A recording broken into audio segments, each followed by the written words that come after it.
स्वागत है आपका एक बार फिर से हमारे YouTube चैनल मिशन 95 प्लस पर।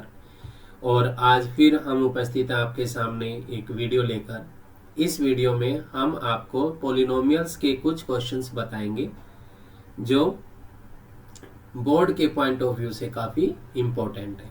देखिए, if you have a polynomial p of x is equal to ax square plus bx plus c और अल्फा एंड बीटा ये इसकी जीरोज है।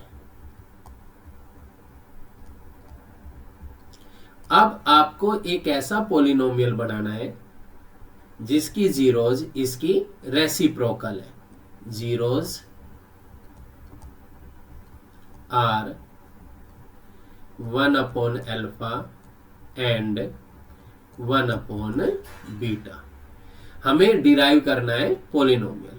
अब हम कैसे करेंगे? देखो, एक्सप्लेनेशन तो मैं अभी बाद में दूंगा। आप डायरेक्टली क्या करें, अगर 1 मार्क्स में क्वेश्चन आ जाए तो सी और ए इन दोनों की पोजीशन को इंटरचेंज कर दीजिए। यानी जो वो पोलिनोमियल आएगा वो पोलिनोमियल होगा p of x c x square plus b x plus a. अब इसकी एक्सप्लेनेशन देखिए। हमें पोलिनोमियल बनाना था जिसकी zeros 1 upon alpha and 1 upon beta है। तो यहां पर पोलिनोमियल होगा p of x is equal to x square minus sum of zeros x plus product of zeros.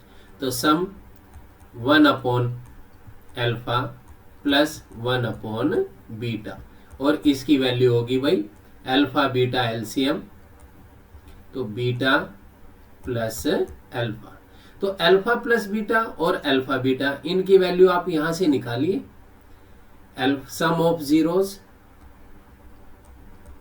Alpha plus beta is equal to minus b upon a and product of zeros alpha into beta, ये हो गया सी upon ए।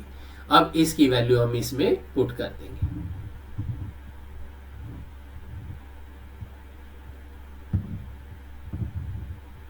देखो, ये हो जाएगा equal to alpha plus beta minus b upon a divided by c upon a से a cancel minus b upon c. ये हो गया sum of zeros and product of zeros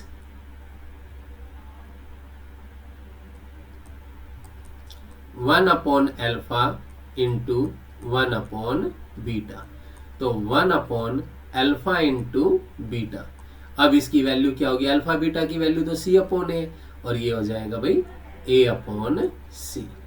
तब पोलिनोमियल होगा p of x x square minus, यहां से देखो sum of zeros की value minus b upon c into x plus product of zeros p, उसकी वैल्यू है a अपॉन सी। अब c से मल्टीप्लाई, तो c x square minus b x plus a.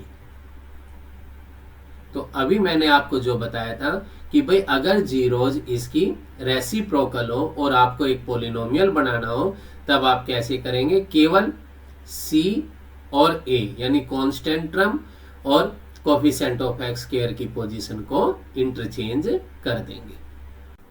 अब एक और क्वेश्चन देखिए। जैसे अब वो बोल रहा है कि भाई एक पोलिनोमियल है आपके पास और उसकी ही एक जीरो दूसरी जीरो की रेसिप्रोकल है। यानी अगर एक जीरो हो जाए अल्फा और दूसरी जीरो हो जाए इसकी 1 अपॉन अल्फा, तब इनके कोफिशिएंट में क्या रिलेशन होता है? इनका रिलेशन बनेगा प्रोडक्ट ऑफ जीरोज से। तो product of zeros alpha into 1 upon alpha और प्रोडक्ट ऑफ जीरोज क्या होती है भाई? सी अपॉन ए। तो यहां से देखो अल्फा से अल्फा कैंसिल, ये हो गया 1 बाई, तो a इज इक्वल टू सी। तो अगर क्वेश्चन फिर 1 मार्क्स में आता है और आपको कह दिया जाए कि भाई आपके पास ये पोलिनोमियल है और इसकी जीरोज एक दूसरे के रेसिप्रोकल, यानी एक जीरोज अल्फा है और दूसरी जीरो 1/अल्फा है, तब आप k की वैल्यू फाइंड आउट कीजिए। तो आप डायरेक्टली इसमें c को a के इक्वल रख देंगे। c की value 2k - 1 is equal to, और a की वैल्यू 3, तो यहां से आप k को फाइंड आउट कर सकते हो। 3 + 1 is equal to 4 and k is equal to 4/2। 2 से 2 कैंसिल 2। तो इस तरह से आप डायरेक्टली इस क्वेश्चन को सोल्व कर सकते हो। नेक्स्ट क्वेश्चन है p of x is equal to ax² + bx + c। एक पोलिनोमियल है और आपको कहा गया है कि भाई इसकी एक जीरो दूसरी की नेगेटिव है। इट मीन्स अगर एक जीरो अल्फा है तो दूसरी जीरो है -अल्फा। तो अब की बार हम क्या करेंगे, इसके सम से रिलेशन निकलेगा। सम अल्फा प्लस -अल्फा, और ये क्या होता है भाई -b/a, और अल्फा -अल्फा एक दूसरे से क्या हो जाएंगे, कैंसिल, तो इधर हो गया 0 -b/a। इसका मतलब b = 0। भाई b = 0 का मतलब है कोफिशिएंट ऑफ x = 0। अब इस क्वेश्चन में देखो, अगर यही बात इसमें कही जाए कि p of x = x² - k² - 4x - 16, एक पोलिनोमियल है और इसकी जीरोज एक दूसरे के नेगेटिव है, यानी एक जीरो जो है भाई अल्फा है और दूसरी -अल्फा है, तब हमें k की वैल्यू निकालनी हो तो हम डायरेक्टली इस b की वैल्यू को 0 के इक्वल रख देंगे। एक्सप्लेनेशन मैंने आपको यहां पर दे दी है।